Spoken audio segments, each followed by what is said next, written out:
volta com Falando Nisso. Hoje a gente vai entrevistar um fera sobre o assunto. Pode tirar essa trilha aí, pode tirar, porque eu já vou cair direto na entrevista. Obrigada, produção. O Rafael Reis, faz tempo que eu estou na cola dele, querendo descobrir o que ele estava fazendo. Ele está sempre envolvido com uma produção de cinema, com um documentário, com um vídeo, com uma série. E eu tive a sorte de dar de cara com o Rafael num evento sobre criatividade e fiquei muito impactada com o jeito que ele fala sobre a importância dos registros, da memória, da importância da gente manter vivo essa produção cinematográfica brasileira, a produção de documentários brasileiros. E aí eu fiquei pensando, você sabe que eu estudo futuro já há 7 anos, de como a gente precisa fazer esse alinhamento de passado, presente e futuro, futuro como ponto de partida e não de chegada, e como o audiovisual é relevante nisso, como ele conta histórias de um jeito lindo. Falei, Rafa, vai lá no programa para a gente conversar, porque essa conversa eu queria compartilhar. Então, Rafa, muito obrigado. O Rafa é diretor de fotografia e diretor de cena, tem formação em fotografia expandida e artes visuais, você vai entender tudo isso. Especialista em luz cênica, a minha grande paixão é luz, luz cênica e cinematográfica, ele fez essa especialização na Argentina. Diretor de fotografia graduado no leste europeu, que quer dizer muito, porque é uma escola de cinema linda, e reside em Teresina há 9 anos, fazendo peças publicitárias, fazendo tudo que chamam ele, mas do jeito Rafa de assinar as coisas. Bem-vindo ao nosso programa. Muito legal, estou muito feliz de estar aqui, né? A gente se encontrou aquele dia lá no evento, lá do Ramon, e para mim é muito bom e muito importante estar aqui também, né? Rafa, como foi que você se apaixonou por cinema? Como é que começou a tua história? Verdade, foi natural? Você foi escolhido ou te escolheram? Na verdade, né, eu comecei a trabalhar com isso atendendo o terceiro setor, ONGs, né? E eu comecei, então, assim, aí eu comecei a focar mais no storytelling, né? Eu acredito muito na história contada, assim. Eu acho que ela tem uma força, né? Você acha que o storytelling, as histórias continuam sendo relevantes na terceira década do século XXI? A publicidade, ela teve que se alinhar ao storytelling, né? Eu vivo da publicidade hoje, então a publicidade teve que se alinhar ao storytelling. Por quê? Porque nada tem mais poder do que... nada tem um poder tão grande como transformar e fazer as pessoas pensarem do que o storytelling, entendeu? Então, a publicidade ela teve que se remoldar. Antes você falava de um produto de limpeza só mostrando imagens, entendeu? Hoje você fala de um produto de limpeza, mas contando uma história, entendeu? Trazendo uma causa social, alguma coisa. Então, por quê? Porque o tempo pediu isso, entendeu? Em que página você acha que a gente está, nós seres humanos, e pode até fazer um recorte para o Brasil, no nosso relacionamento com imagem? Porque, assim, a gente vem de um período totalmente, e que a gente ainda vive de uma forma muito imersa, que é imagético, total imagético, né? Eu acho que tudo do digital... Ele se fortalece por conta disso. A gente meio que se encontrou e se perdeu nisso. Sim. Né? Acho que há uma dualidade aí em relação a essa nossa relação com imagem, né? É para o bem e é para o mal, como tudo, aliás, né? Sempre tem esses dois lados. Que momento você acha que a gente vive hoje quando se trata de produção de audiovisual, de imagem no Brasil? Eu acho que é um momento de libertação, nunca na história, nunca, né? Eu trago como exemplo a pandemia. A pandemia, ela mudou tudo. Ela mudou o ensino, ela mudou a comunicação, ela mudou tudo, né?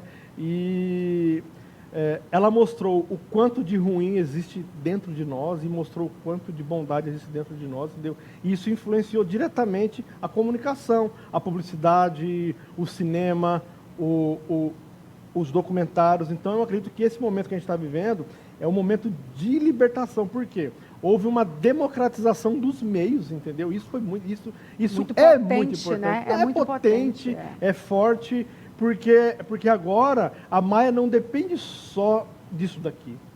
Ela pode se comunicar, ela pode falar aquilo que ela pensa, a forma como ela pensa, usando outros meios, outras redes. E para isso, o storytelling, ele é muito forte, entendeu? Então, assim, por quê? Porque nós, né, eu tiro um exemplo por novelas, né? O ser humano, ele tende a gostar de coisas sequenciais, entendeu? Então, ele quer ver o desenrolar daquilo que ele viu ontem, né? Sim. E isso você traz para as redes sociais, entendeu? Então, o desafio hoje é aprender a se comunicar em todas essas redes, porque cada lugar é uma forma diferente, mas em todas elas você tem essa liberdade, entendeu? Em falar aquilo que você pensa, porém você carrega todas essas consequências, mas você tem a liberdade hoje de dar um grito, pô, e falar assim, não, pô, eu não quero mais viver desse jeito, eu não quero mais que façam isso, eu não quero mais passar por isso. Eu acho que o que você expor fala, a sua opinião, entendeu? Leva muito a gente a pensar que a gente também está vivendo dentro de tanta exclusão, nessa área, muita inclusão, porque eu acho que favorece o fortalecimento de comunidades, né? As grandes marcas, né, eu acho que isso o Brasil está aprendendo, Teresina está começando a entrar no caminho. As grandes marcas hoje, se você pegar elas, toda a publicidade delas estão amarrada a uma causa social, a um grito de liberdade, independente se mas o dono da marca ele não se importa. Tá, mas a marca, ela deu um grito, ela colocou alguém que era excluído antigamente e colocou para aparecer. Em partes, isso é incrível, pô. Você ter a liberdade hoje de colocar uma pessoa que era esquecida e que era jogada pro canto, entendeu? Então hoje ela tem voz, entendeu? Grandes marcas, pô. Você olha Dove, você olha... Eu até mandei para marcas esportivas, né? Tudo. Então, assim, você coloca o cadeirante tem voz, entendeu? O negro tem voz, entendeu? Então, tipo assim, muito inclusivo. Então, antigamente, isso era muito fechado. Você não vai falar na minha TV, você não vai falar. Então, assim, você não tinha esses acessos, entendeu? Então, para mim, a comunicação hoje, ela é libertadora e ela precisa ser libertadora todos os dias. A gente tem imagens aí que você nos enviou de você nos bastidores. Você não para, né? Eu gosto muito, né? Hoje eu faço pequenas, médias e grande produção, entendeu? Eu mandei até algumas coisas relacionadas à pandemia. Nós fizemos uma série de filmes na pandemia. Casa Família, né? Foi um vídeo que você mandou pra gente. O que é o Casa Família? A pandemia, ela é quando... Foi assim, eu saí para gravar um documentário e na estrada eu descobri que teve o primeiro lockdown. Então, quando eu voltei para Teresina, a gente estava gravando, quando eu voltei para Teresina, estava deserto, entendeu? E aí isso começou como fala, a surgir várias coisas novas. Essa produção foi cancelada, outra coisa foi cancelada, então a gente falou assim, poxa, vai passar fome. Porque começou a afetar muito, entendeu? É tudo aquilo que a gente fazia. Por quê? Os sets eram grandes, as produções eram grandes, né? Tudo envolvia a gente, tudo logística. Impactado, tudo Então, cancelado. Ninguém sabia como fala, como ia ser o dia de amanhã. Então, a gente parou e falou assim, pô, e agora? A gente vai passar fome? Como que vai ser? Só que a partir disso, começou a surgir outras formas, entendeu? Então, por exemplo, o novo normal foi uma. O mundo começou a produzir filmes publicitários falando sobre o novo normal, o novo normal, o uso de máscaras, entendeu? Então, e aí começou a surgir outras demandas. Aí começou a respirar aos poucos, entendeu? Aí a galera falou assim, pô... E aí surgiu, por exemplo, o negócio de live. Ninguém nem sabia o que era live. Eu acho que foi muito disruptivo, né? Porque a gente foi levado a encarar, cada um na sua jornada, eu imagino que para você também, processos criativos totalmente novos. Então, era como se fosse do zero. A pandemia, ao mesmo tempo que ela foi inclusiva, mas ela também tirou... Porque acontece, nesse momento que veio a pandemia, surgiu o quê? A necessidade de pessoas que tinham o storytelling mais apurado. Sim. Entendeu? Então, assim, começou a ser mais seletivo, né, em relação a isso. Então, realmente... quem sabia contar histórias já estava imerso nisso, estava na frente. Por quê? Porque o cara... eu tenho um case para gravar ali e tal. Então, assim, o storytelling, ele fez... Vamos falar... o storytelling, ele faz parte da humanidade desde a galera que pintava pedra. Pô, o cara estava contando uma história. É verdade. Então, se você pegar, entendeu? Né, você vai lá na Serra da Capivara, as pedras são storytelling, pô. Elas falam porque o cara está contando uma história, entendeu? É um storyboard, né? Então, não tem como, assim, não tem como sair disso. Você pode saber filmar, você pode saber fazer imagem, mas se você não souber contar uma história, entendeu? Isso vai influenciar muito aquilo que Aí você faz. você mandou pra gente a casa da Karen. Isso. Então, assim, ó, esse case, na verdade, foram 4 vídeos, né? Família Karen, músico e jogo contra a Covid. Direção do Christian Aguiar, né, que é meu amigo. E ele que dirigiu esses filmes e eu estava com ele. Então a gente gravou um filme sobre a pandemia com o João Cláudio, lá no Albertão, que para mim foi o filme mais importante na pandemia que a gente fez, entendeu? A gente virou a noite lá no Albertão, entendeu? Então era um filme. Por quê? Porque houve um período que as pessoas não queriam usar máscara, entendeu? Então essa série Não Está Tudo Bem, entendeu? Então foram uma série com pessoas que perderam algum ente querido, entendeu? Então foi uma série muito importante e o filme do João Cláudio para mim foi o mais importante, né, que ele fala do uso e da importância das máscaras. Aí dentro disso teve músico, Karen e o jogo contra a Covid. Então foi uma websérie, né? Isso. Então assim, para mim foi um trabalho muito importante porque eu acredito no audiovisual e na arte como parte da construção de uma sociedade, entendeu? Então, assim, não tem como você construir uma sociedade sem a arte, pô, não tem como. Não tem como você pode fazer, não tem como, ó. Eu preciso do dançarino, eu preciso do teatro, eu preciso do cinema, eu preciso do circo, entendeu? Né? Até engraçado que outro dia eu estava falando com um amigo meu brincou e falou assim, se nada der certo na minha vida, eu vou pro Farol. Eu falei, meu amigo, tá enrolado lá no Farol pra você. O cara tá fazendo malabares com 5 laranjas, pô. E eu não sei se tá tão... Não vai ser bom, não. É melhor você ter outro plano. Eu não sei se tá tão fácil pra você, assim. Então, as pessoas, primeiro, que entra um pouco desse preconceito, né? Em denegrir e marginalizar aquilo que eu não entendo. Porque para mim o cara que está no Farol ali, um artista que está jogando 5 laranjas com o negócio na cabeça... sobrevivente, cara, para mim não tá um fácil, ser humano, se eu precisar dividir, coisa. Porque se eu, Rafael, precisar dividir o palco com ele ali, eu tô lascado, entendeu? Então eu falei para ele, cara, então melhora a tua vida aí, porque se você for cair pro sinal, você tá enrolado, cara. Agora você é um especialista em contar histórias, mas você também é especialista em fotografia, em luz de filme. Isso, então assim, eu gosto estética muito... e plástica é contigo mesmo. Eu gosto muito de luz, então o diretor de fotografia... ele cuida muito da plástica do filme e da luz, né? Então, a minha luz, eu tenho uma marca, ela é muito, como falo, tem muita sombra, muito contraste, muita marcação.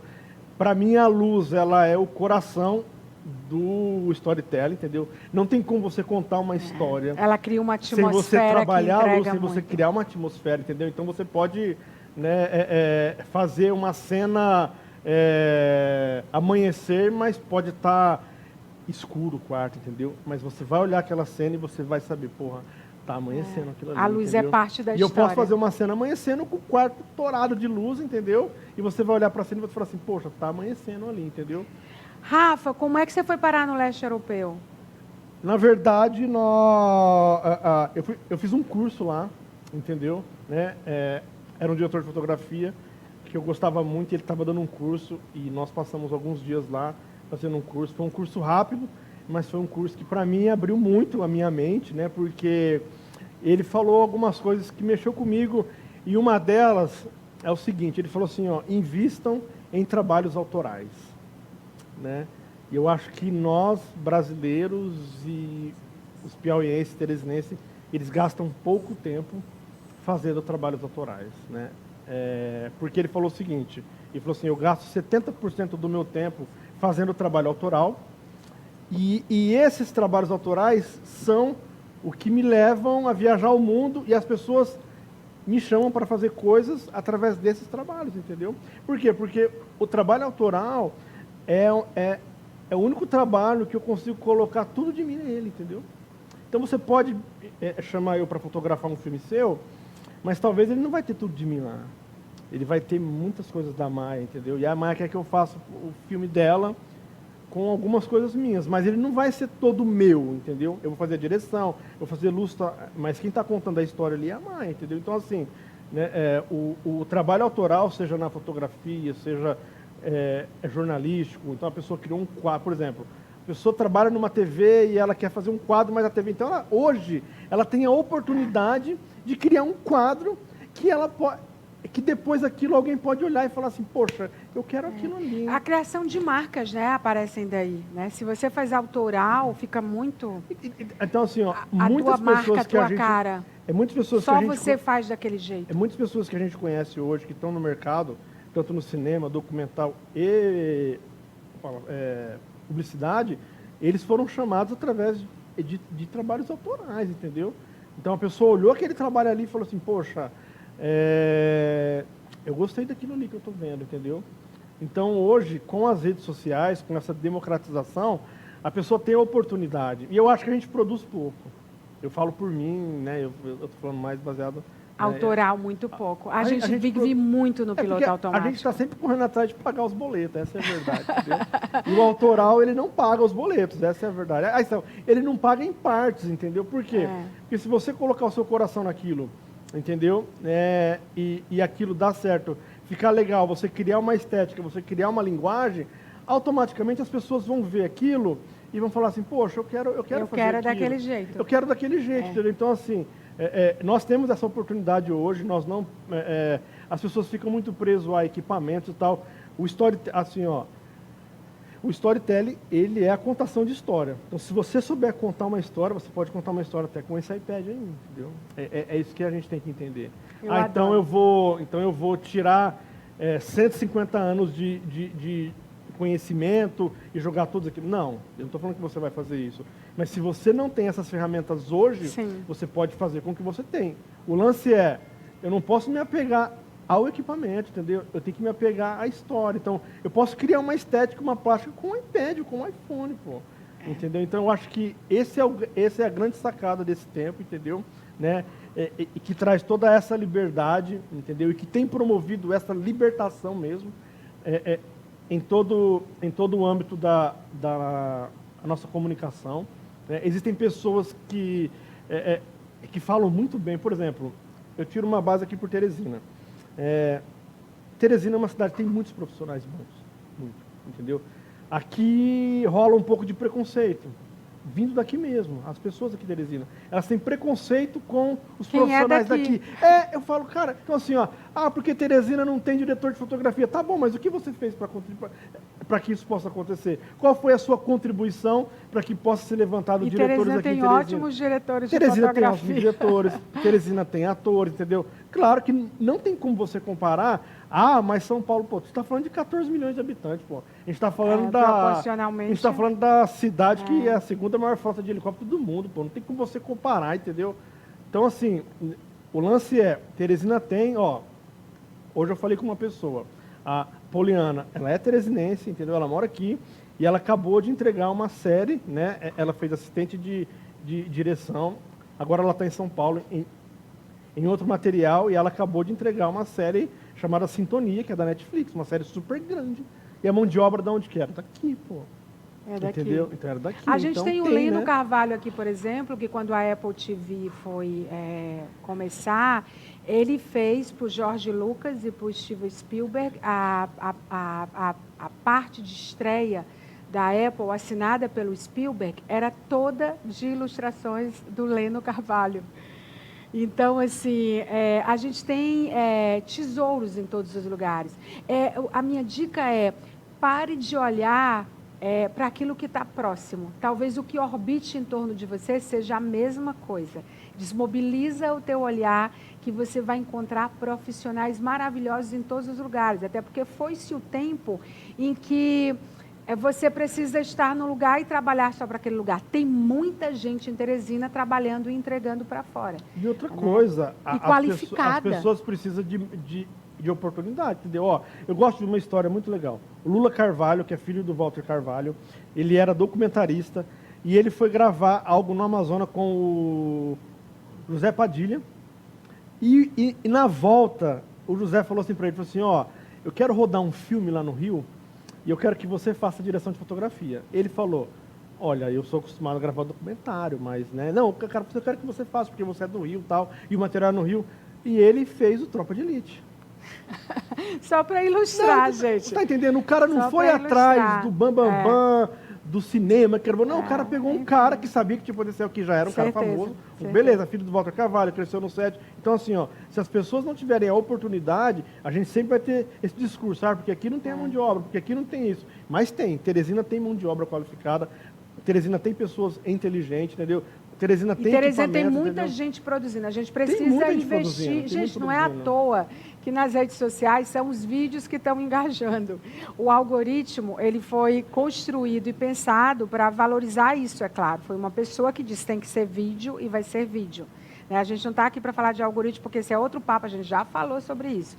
Mas eu acho que a nossa memória, enquanto humanidade, ela está sendo construída o tempo inteiro. Então, profissionais do nível do Rafa, que gosta e sabe contar histórias, profissionais de outros que a gente mencionou aqui, eles têm uma responsabilidade enorme de fazer essa memória, de construir essa memória. Por isso que eu acho que os festivais precisam voltar com força total. Eu acho que a gente se libertou aí de muita coisa de lei de audiovisual, de Ancine, que estava tudo, sabe, meio encaixotado, travado, né? Jogado no fundo do mar. E a gente precisa voltar a produzir, porque tem gerações inteiras, uma humanidade inteira para nascer e viver e se conectar ao que está sendo produzido. Então, produza imagens, produza história. A gente trouxe o Rafa aqui exatamente para ele dividir com a gente a experiência dele de contar a história e como isso impacta a vida dele, como ele escolheu isso para ser feliz e é feliz, e como ele manda ver e vai fazendo coisa. O que vem por aí? Só para a gente encerrar, que meu tempo esgotou. O que você está envolvido agora? Não, a gente entregou agora um material para Equatorial, que foi uma websérie do São João, né, que foi com o secretário de Cultura. Sim. Ele caracterizado, e ele entrevistou profissionais que ganham dinheiro com o São João, entendeu? Então, assim, ó, são muitas ideias, entendeu? Legais que a gente acabou de entregar. Ele faz do comercial ao conceitual, gente. Isso não é gente, não. Não, Inteligência então, assim, artificial. Ó, e para mim hoje, Maia, o diferencial é você saber contar uma história, pô. Não tem como, assim, ó, hoje o seu vizinho tem uma máquina fotográfica que a produtora ali tem também, entendeu? Então você não consegue mais se diferenciar com o equipamento. E não vai ser mais por limitação técnica, é isso que você está dizendo, o né? O lance é, você tem que saber contar uma história. Então o lance é se aprofundar naquilo, entendeu? Estudar. Né? Então hoje nós temos a oportunidade, né? Tanto online tem bastante coisas legais. E presencial também. A pessoa fala, mas eu não tenho condição. Mas a pessoa tem um iPhone de R$8 mil, não é preciso ter condição de fazer uma viagem. Não precisa ser só um iPhone não, tá, gente? Então, mas assim, enfim, começa olhando, tá? Começa usando, ó. Entendeu? Começa olhando, que é um bom começo para você começar a fazer os filtros e construir o teu storytelling, porque tudo passa por repertório. Repertório é aquilo que você acessa e o que você olha e como você olha. É o tempo da história, né? Exatamente. Você fica aqui comigo, eu vou me despedir do pessoal, mas eu tenho vários recados. Eu queria falar para vocês da PDL Consultoria e Treinamento Empresarial, uma empresa fundada pela empresária Cláudia Claudino, que tem 35 anos de experiência no Grupo Claudino, né? E ela criou essa empresa, a PDL Consultoria e Treinamento Empresarial, para identificar líderes, para falar de jornadas de trabalho, como isso impacta o resultado da sua empresa, você colocar as pessoas certas no lugar certo e você valorizar o que você tem, que são as pessoas dentro da sua empresa. Virou uma especialista, ela está sendo chamada por pequenas, médias e grandes empresas para poder fazer esses treinamentos. Se você quiser saber mais, PDL Lideranca, porque é o cedilha, o C sem o cedilha, @gmail.com ou 86994511753. Vou colar um recadastro na outra. Eu tenho que falar da G3 Telecom. Você já arruma aí o VT para a gente soltar, o vídeo da G3 Telecom, mas, na real, o que eu quero falar para você é R$ 89,90. O que você faz com esse dinheiro? Sei. Então, você vai pagar 500 megabytes da G3 Telecom, vai ter assistência 24 horas, vai ter internet de qualidade, vai poder jogar, vai poder estudar, vai poder produzir vídeos, vai poder trabalhar, vai fazer o que você quiser, porque hoje sem internet não rola. A gente, claro, que precisa falar que existe uma exclusão digital, mas quando se trata de inclusão digital, internet de qualidade é super importante e a G3 é dessas. Então, manda o recado daí e a gente volta já já com mais recados para vocês. Nessa volta aí, depois do recadastro da G3, você já conhece o apartamento decorado do La Reserve? 279 metros quadrados. Loucura, gente. E é uma torre só. Olha, eu fui no decorado, fiquei super impressionada. Primeiro que o Alexandre Feu é um arquiteto nacional, premiadíssimo, e ele me deu uma entrevista que ele falou, Maia, eu peguei tudo que eu aprendi, que eu sabia, e eu redefini o luxo, o conceito de luxo, nesse apartamento do La Reserve da Sá Cavalcante. E, cara, ficou lindão. Você tem que conhecer, porque dentro dessa redefinição de luxo, ter natureza perto, olhar para um cartão postal como a Ponte Estaiada, é você poder descer e praticar atividade física, é você ter um shopping como o Rio Puti do seu lado, é você viver com tranquilidade e segurança com a sua família. Então, roda o recado daí, que eu tenho certeza que você vai se apaixonar. Viver bem no lugar que você sempre quis e com a cidade inteira ao seu redor. Eu te apresento o La Reserve, um apartamento com espaço para todos os seus sonhos. 279 metros quadrados, 4 suítes e vista para o nosso maior cartão postal. Aqui você está a um passo de tudo e ao lado do melhor shopping de Teresina. Conheça o apartamento decorado. O La Reserve é único e exclusivo igual a você. Eu vou encerrando o programa falando do Assine e Ganhe. Gente, toda vez que eu falo esses 69 centavos, eu fico super achando que eu errei. Como que a pessoa pode ganhar moto, 10 mil reais em cartão de débito, com 69 centavos? Você está vendo o QR Code que está no seu vídeo, no seu computador, no seu celular, na sua TV? Onde você estiver vendo a gente, se tiver no celular, pede o celular de alguém e vira para aí. Aí você vai virar, vai aparecer assineganhe.com.br. Você vai fazer a assinatura online, do Jornal Meio Norte Online, 69 centavos, vou ficar repetindo. E aí depois você vai concorrer a esses prêmios, o sorteio é todo sábado, é uma mão na roda, muita gente está se dando super bem, e é claro que a gente está na torcida por você, né? Com esse recado de sorte, essa dica de ouro, eu fico por aqui, mas é lógico que a gente se vê por aí. Obrigada pela sua companhia, internauta, telespectador, e até. Ganhar com a Assine Ganhe é fácil! Assine já! Fui contemplada com a moto 0 km. Eu consegui, você também pode conseguir. Fiz a assinatura ouro na quinta-feira e já no sábado ganhei. O time de ganhadores não para de crescer! Tá esperando o quê para fazer parte? Vou continuar assinando. Assine você também. Vou continuar assinando, vou deixar. Assineganhe.com.br. É bom, é fácil, é rápido. É Assine Ganhe!